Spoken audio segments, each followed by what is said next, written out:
Maka tidak ada satupun seharusnya yang membuat diri kita susah, kecuali apa? Kecuali kalau kita sudah tidak menjadi hamba Allah Subhanahu.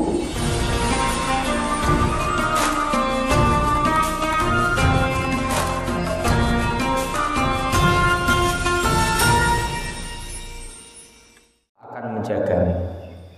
Kalau kita mau menjaga Allah, berarti Allah juga akan menjaga kita. Maksudnya apa? Menjaga hak-haknya Allah sebagai Tuhan, maka Allah akan menjaga hak-hak kita sebagai hamba.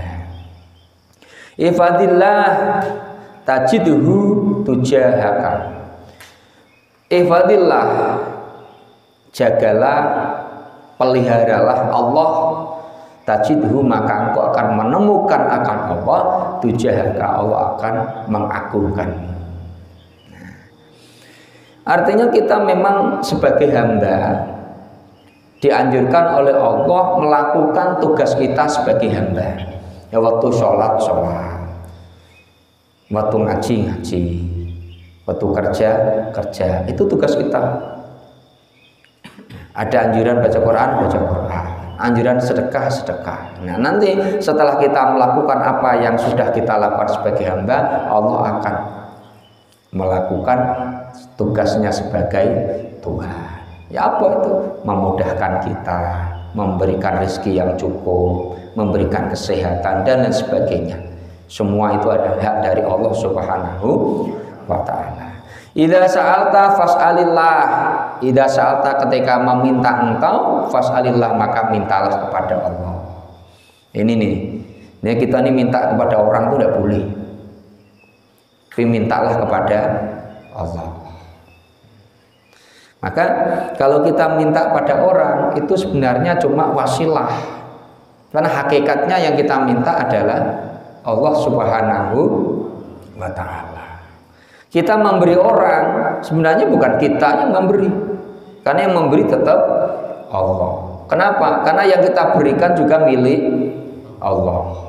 Kita punya duit, kasihkan orang. Duit itu bukan milik kita, tapi milik Allah. Lillahi ma fis samawati wa ma fil. Milik Allah apa yang ada di langit dan ada di bumi. Kita itu enggak. Maka saking sombongnya manusia ini, so ngaku-ngaku, milikku. Nah, inilah. Maka makom wali salah satu sifatnya itu dia menepis dan membersihkan dirinya dari sifat pengaku-akuan. Dia tidak mengakui. Maka ada mobil titipan, rumah titipan, anak titipan, istri titipan. Kalau istri hilang juga udah stres, udah. Apa titipan? Kalau titipan diambil sama yang nitip, wajar toh?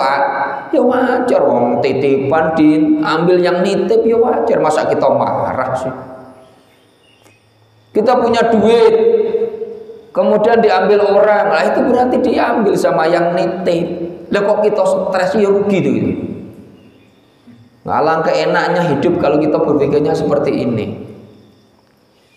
Apapun, jangankan yang lepas, yang nempel di badan kita juga titipan. Nyawa yang kita miliki ya titipan.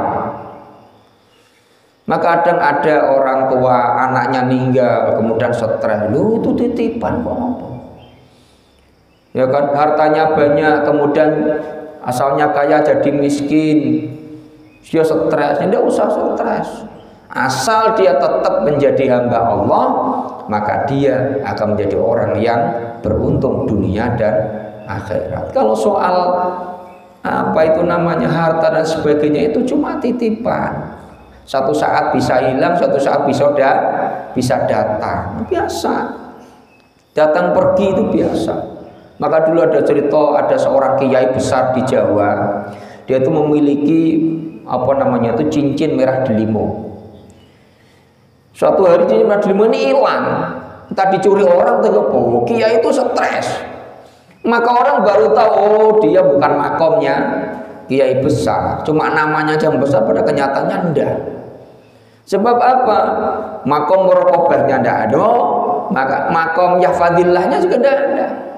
Dia masih merasa mengaku-aku, ini milikku, kok hilang, stres. Tapi kalau kita sudah melepaskan, itu milik Allah. Kalaupun toh diambil, ikhlaskan.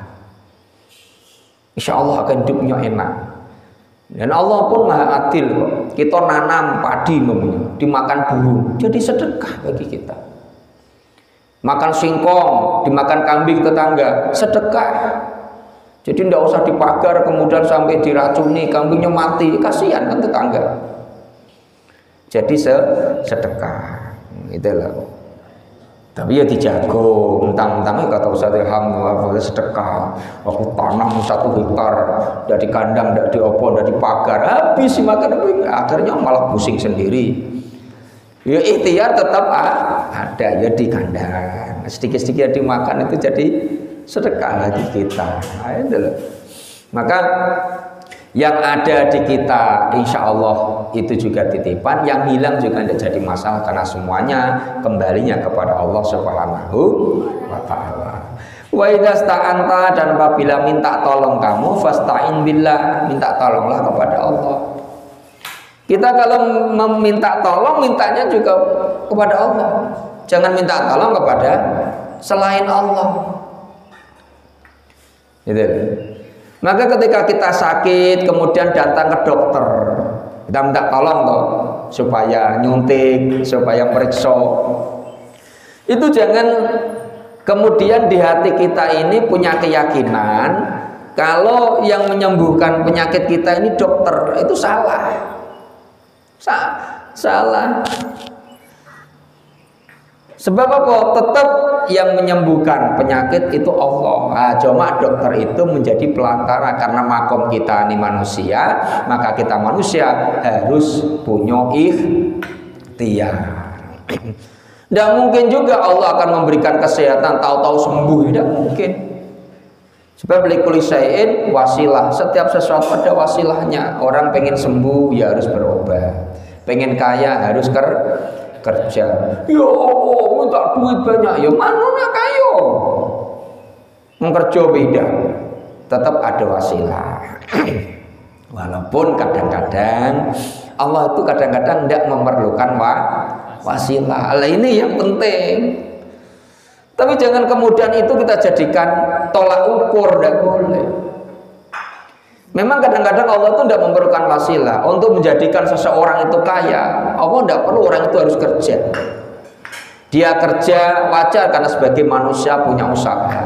Namun tidak serta-merta karena kerjanya itu kemudian dia jadi kaya, tidak bisa. Karena semuanya kembalinya kepada Allah Subhanahu wa Ta'ala. Allah menurut hukum yang standar akan membuat orang itu kaya kalau dia usahanya banyak kemudian sukses. Namun ada hukum yang sifatnya tidak standar. Kayak apa? Allah bisa menjadikan orang itu kaya raya sukses walaupun tanpa adanya wasilah secara segi kemanusiaan. Jadi itu semuanya takdir Allah Subhanahu wa Ta'ala. Namun kita sebagai hamba tetap harus melakukan tugas kita sebagai seorang hamba. Yang melakukan yang umum, yang wajar-wajar, yang wajar. Sebab Rasulullah mengajarkannya seperti itu. Rasul sholat, Rasul ya nikah, ya itu semuanya. Itu artinya apa? Rasul berjalan sebagai standar manusia. Namun di balik semua itu, Rasul juga memiliki sifat-sifat yang standarnya adalah dimiliki oleh para nabi yang mungkin tidak bisa kita tiru, Maka jangan-jangan dikit-dikit sunnah Rasul ada yang bisa kita tiru, ada yang tidak. Maka Nabi nikah istrinya 9, nanti kita sunnah Rasul. Ini kacau jadinya, ya kan? Karena itu tidak bisa kita tiru, itu sunnah yang khususiyah kepada Rasulullah Sallallahu Alaihi Wasallam. Nah, kita lanjutkan. Bismillahirrahmanirrahim. Wa'lam, dan ketahuilah olehmu ya Ibnu Abbas, annal ummata, seandainya umat ini, lawis tamaat, seandainya mereka berkumpul, ala ayyan fa'uka, mereka berkumpul agar bisa memberi manfaat kepadamu, bisyai'in, dengan sesuatu, lam yang fa'uka, maka mereka tidak akan sekali-kali bisa memberikan manfaat kepadamu. illa bisyai'in, kecuali dengan sesuatu qad kataballahu laka, sesuatu yang sudah dipastikan oleh Allah Subhanahu wa taala kepadamu. Wa nistamau, dan seandainya mereka berkumpul ala ayyadurruka, agar mereka memberikan bahaya, memberikan rasa sakit, menyelakakan kamu, membuat sesuatu yang membuat kamu susah, yadurruka bisyai'in, dengan sesuatu, lam yadurruka, maka mereka tidak akan mampu melakukan sesuatu yang membuat dirimu susah, dirimu sakit, illa bisyai'in, kecuali dengan sesuatu qad kataballahu alaika, yang sudah ditetapkan oleh Allah atas dirimu. Inilah tauhid yang sebenarnya. Namun akhir-akhir ini, sudah 2 bulan ini, hampir terkikis dari Indonesia. Kenapa? Karena adanya virus corona. Segala sesuatu, seandainya seluruh penduduk bumi ini berkumpul untuk menghancurkan kita, membuat kita bahaya, memberikan kita malapetaka, semua itu tidak akan terjadi, kecuali yang akan terjadi adalah sesuatu yang sudah ditetapkan oleh Allah atas diri kita, gitu. Atau seluruh makhluk di bumi ini, seluruh merangin ini umpamanya membackup kita agar kita ini aman tanpa ada bahaya, tetap tidak akan mampu. Bahaya itu akan tetap datang. Ketika bahaya itu sudah ditetapkan akan menimpa diri kita, ditetapkan oleh Allah Subhanahu wa ta'ala. Nah, ini keyakinan seperti ini yang membuat iman kita ini jadi kuat, kemudian ibadah kita jadi mantap. Maka untuk menyikapi segala masalah yang ada di dunia ini, sikapnya ada 2. Yang pertama ya jangan sombong, yang kedua ya harus tawakal. Mentang-mentang kata Ustaz Ilham, kalau Allah tidak berkehendak tidak akan terjadi. Kemana-mana akhirnya cuci tangan tidak pernah, pakai masker tidak pernah, apa-apa cek kesehatan tidak pernah, akhirnya jebol beneran. Maka artinya apa? Kita ambil lah. Mas saya bilang kemarin, ikut aturan pemerintah juga wajib, ikut perintah Allah lebih wajib. Gitu. Pertama kita ikuti perintah Allah, perintah Rasulullah dulu. Nah, baru kita ikuti peraturan pemerintah. Gimana koridor ikut peraturan pemerintah? Sepanjang peraturan pemerintah itu tidak bertentangan dengan perintah Allah dan Rasulullah Sallallahu Alaihi Wasallam. La ta'ata li makhlukin fi maksiatil khaliq. Tidak ada ketaatan terhadap makhluk untuk bermaksiat kepada Khalik, Allah yang menciptakan. Kalau pemerintah menyuruh kita untuk berbuat baik, untuk ibadah, wajib kita ikuti. Kalau pemerintah umpamanya, pemerintah tutup masjid, tutup musola, tidak boleh sholat. Wah, ini kita tidak boleh mengikutinya. Karena sholat itu perintah wajib dari Allah. Nah, maka apa yang harus kita lakukan? Kita tetap mengikuti peraturan itu sepanjang peraturan itu tidak berbenturan dengan perintah Allah Subhanahu wa ta'ala. Jadi semua itu sudah dicatat di sana, tidak akan ada yang mampu memberikan kita bahaya kecuali yang sudah ditetapkan oleh Allah. Dan tidak ada juga sesuatu yang mampu memberikan kita manfaat kecuali juga yang sudah ditetapkan oleh Allah Subhanahu wa ta'ala. Rufi'atil aqlam wa jaffatis suhuf. Rufi'atil aqlam, rufi'at telah diangkat aqlam oleh sekalian tulisan pena-pena. Jadi itu memang sudah ada catatannya dan sudah diangkat oleh Allah. Ketika orang itu baru dalam kandungan usia sekitar berapa tuh? Finafkir roh sekitar 4 bulan lebih, itu sudah dicatat. Ini rezekinya sekian, ini matinya umur sekian, ini besok jodohnya ini besok matinya di sini. Itu sudah ada catatan semua. Jadi orang untung, ini jadi orang rugi, ya, itu semua sudah ada catatannya. Ada catatannya. Namun kita tetap harus berdoa. Kenapa? Karena ini menunjukkan bahwa kita hamba memerlukan Allah Subhanahu wa ta'ala. Dan doa itu sendiri juga merupakan ibadah. Ini. Jadi artinya apa? Ini tepos seliro. Kalau orang Jawa itu mengatakan tepos seliro kita kepada Allah, kita harus berdoa. Sebab kalau orang tidak mau doa berarti dia sombong. Mungkin contoh duit banyak, karirnya melejit, pangkatnya tinggi, badannya sehat terus, ya mirip Fir'aun lah umpamanya, ya kan? Ini akhirnya dia tidak mau berdoa. Nah, itulah fakta kesombongan yang nyata. Bab kita harus tetap berdoa karena itu anjuran dari Allah Subhanahu wa taala. Wajafatis suhuf dan telah kering sekalian apa namanya ini, atau ditutup sekalian catatan-catatan buku, lembaran-lembaran bukunya itu sudah tertutup. Artinya itu semuanya sudah dinas oleh Allah Subhanahu wa taala. Apapun yang terjadi di dunia ini itu semua atas qadarnya Allah Subhanahu wa taala. Kita tinggal menjalaninya sebagai manusia. Namun kita sebagai hamba tetap ada ketentuan-ketentuan yang harus kita ikuti. Ya kita sebagai hamba tetap kita harus berdoa. Gitu. Rawi At-Tirmidzi telah meriwayatkan pada hadis ini oleh Imam At-Tirmidzi. Waqala dan berkata, Imam Tirmidzi berkata, hadisun hasanun sahihun. Hadis ini tergolong hadis yang hasan, baik, sahihun juga sahih. Jadi hadis ini sudah dinyatakan oleh Tirmidzi hadisnya hasan, hadisnya sahih, lengkap. Artinya apa? Sebagai istidlalnya sangat kuat untuk bisa kita jadikan hujah, kita jadikan dalil untuk kehidupan kita di dunia. Wa fi riwayati ghairi Tirmidzi, dan diceritakan di dalam riwayatnya selain Imam Tirmidzi. Berarti hadis ini dari Ibnu Abbas ini kemudian disadur Imam Tirmidzi dan ada imam lain yang menyadur hadis ini.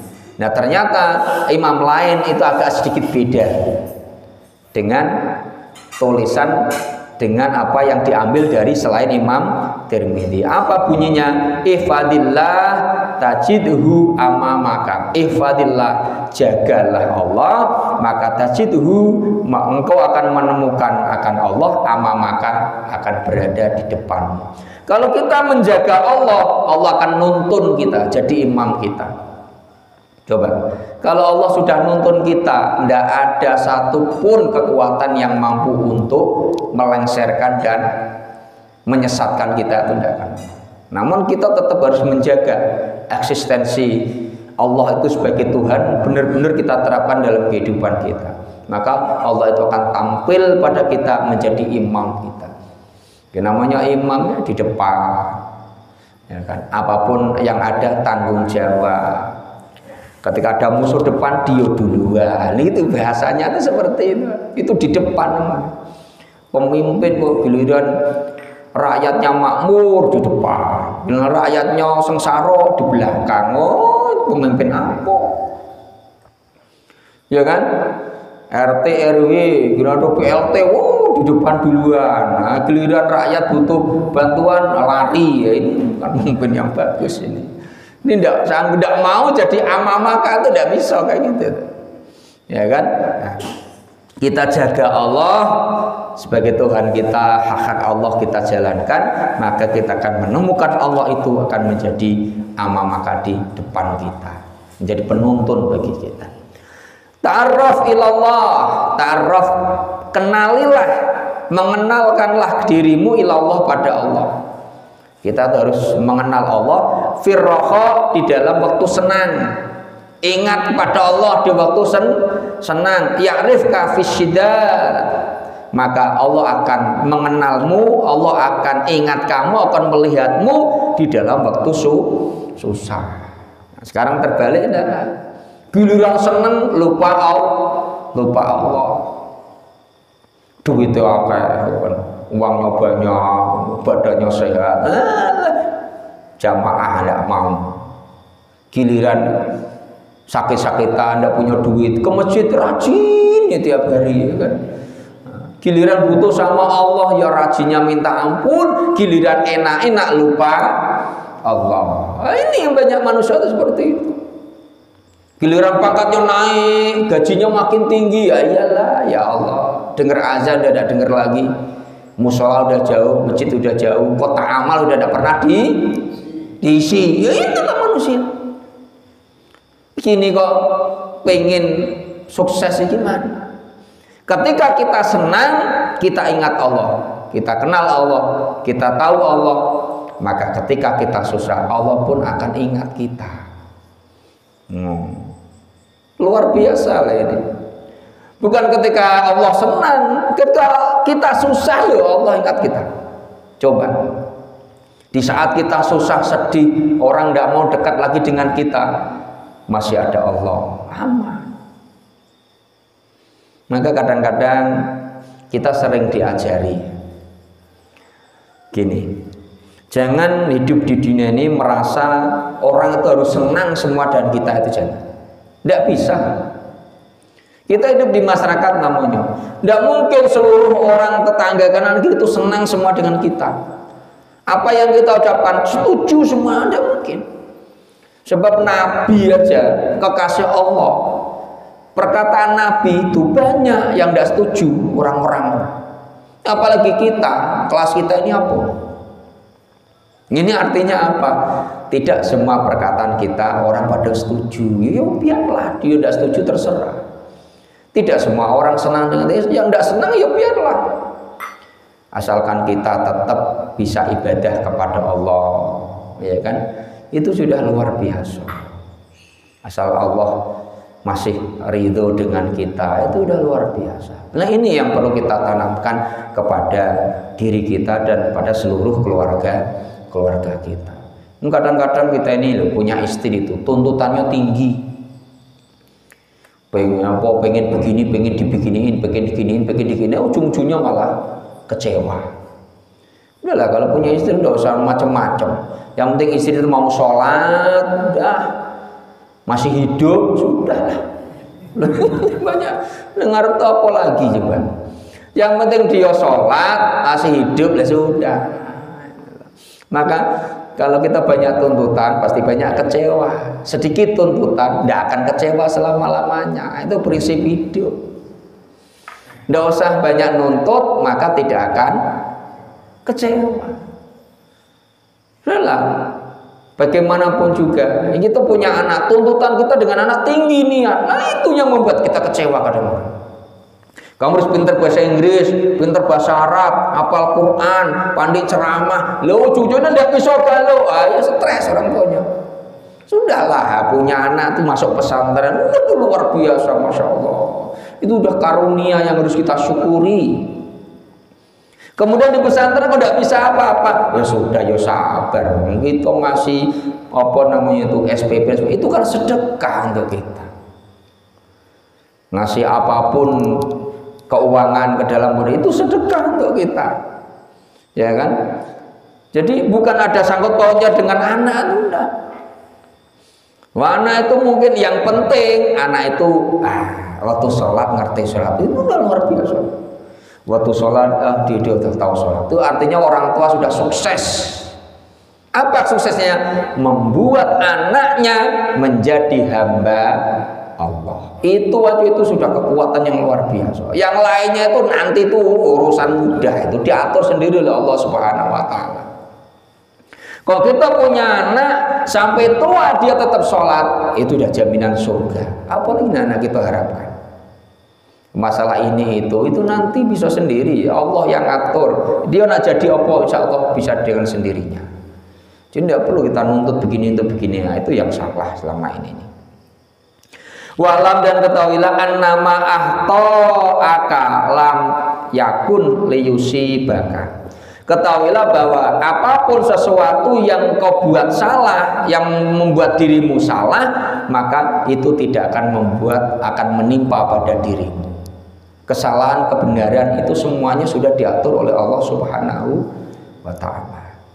Wa ma sabaka lam yakun liyukhti'aka, dan apapun yang kau buat, kamu perkirakan benar kemudian mengena dirimu, lam lakun liyukhti'aka, maka itu semua juga tidak akan membuat menyalahkan dirimu. Artinya apa? Kita tidak membuat jadi orang yang sedikit-sedikit menyalahkan orang, sedikit-sedikit membenarkan orang. Maka salah benar itu semuanya kembalinya datangnya kepada Allah Subhanahu wa ta'ala. Nah, ini maksudnya. Wa'lam, dan ketahuilah annan nasra ma'as sabri. Sesungguhnya pertolongan Allah itu ma'as sabri, bersama dengan kesabaran. Maka ketika kita hilang kesabaran, pertolongan Allah juga akan hilang, ditarik oleh Allah Subhanahu wa ta'ala. Ya kan? Jadi pertolongan Allah itu bersama dengan kesabaran. Nah, orang sabar itu bagaimana? Orang sabar dengan putus asa itu beda. Kalau orang putus asa, dia berhenti, tidak berbuat. Orang sabar berbuat terus, namun tahan uji. Itu orang sabar. Dicoba dengan begini tetap, ibadahnya juga tetap, itu namanya orang sabar. Duit banyak, ibadah tetap rajin. Tidak punya duit, jamaah tetap rajin. Oh, ini sabar. Badannya sakit, ibadah tetap. Badannya sehat, ibadah ningkat. Itu namanya orang sabar. Ini enggak, badan sakit, berhenti semua. Oh, itu enggak sabar. Tidak punya duit, akhirnya menung, pegang jidat di rumah, stres, tidak sholat, tidak ngaji. Oh, ini bukan orang sabar namanya. Ya kan? Orang sabar itu kondisi apapun tidak membuat dirinya ini kendor di dalam ia beribadah kepada Allah Subhanahu wa ta'ala. Wa annal faraja ma'al karbi, dan sesungguhnya ya kan jalan keluar itu bersama dengan kesusahan, atau kesenangan itu bersama dengan kesusahan.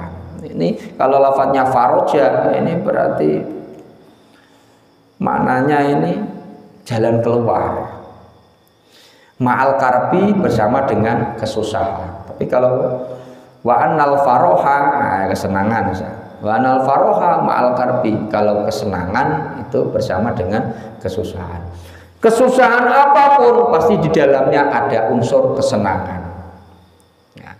Kesenangan yang bagaimanapun di dalamnya pasti ada kesusahan. Itu sudah biasa. Yang namanya hidup dunia ini ada senang, ada susah. Jangan dikira kemudian kalau pengantin baru itu saat isinya senang, kok enggak, ada susahnya juga. Gitu loh. Yang belum nikah namanya susah, tapi juga enggak susah apa isinya tuh, ada senangnya juga. Jadi itu senang susah memang sama. Di dalamnya itu tetap adot, jadi terbungkus, menyatu dia.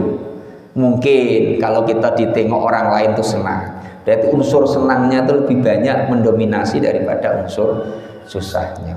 Ketika kita nampak ditengok orang susah, berarti unsur susahnya lebih banyak mendominasi daripada unsur senangnya.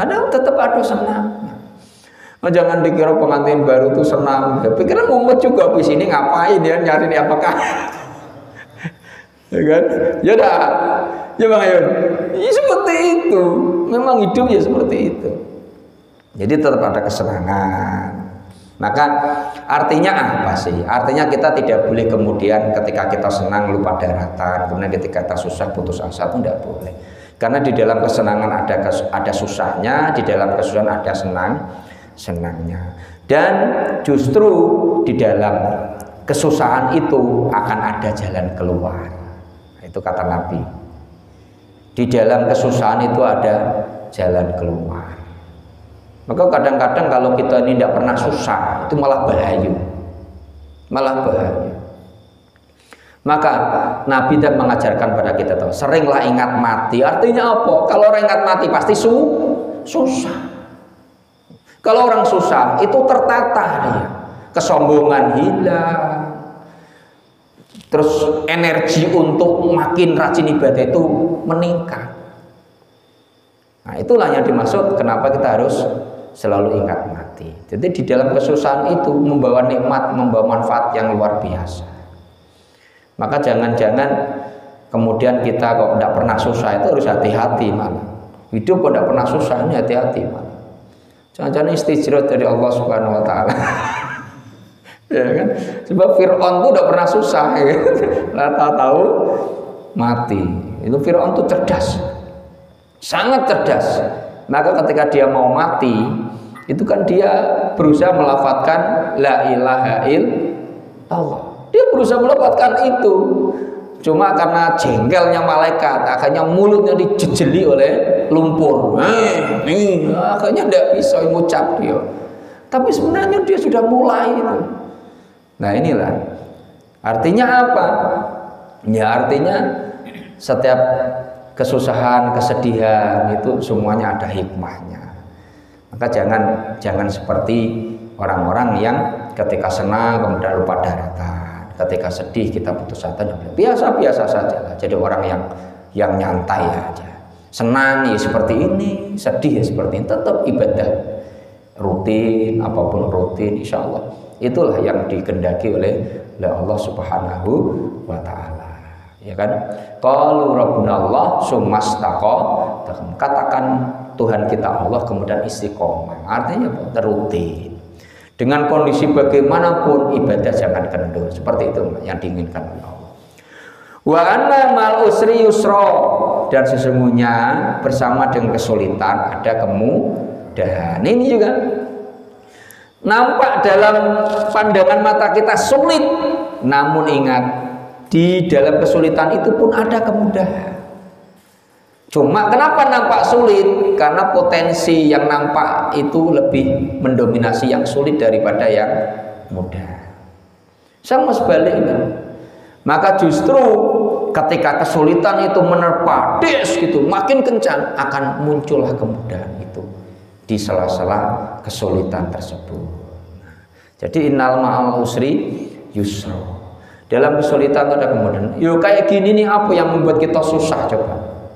Maka tidak ada satupun seharusnya yang membuat diri kita susah, kecuali apa? Kecuali kalau kita sudah tidak menjadi hamba Allah Subhanahu wa Ta'ala. Kecuali kalau kita sudah tidak menjadi umat Rasulullah Sallallahu Alaihi, itu yang harus membuat kita susah.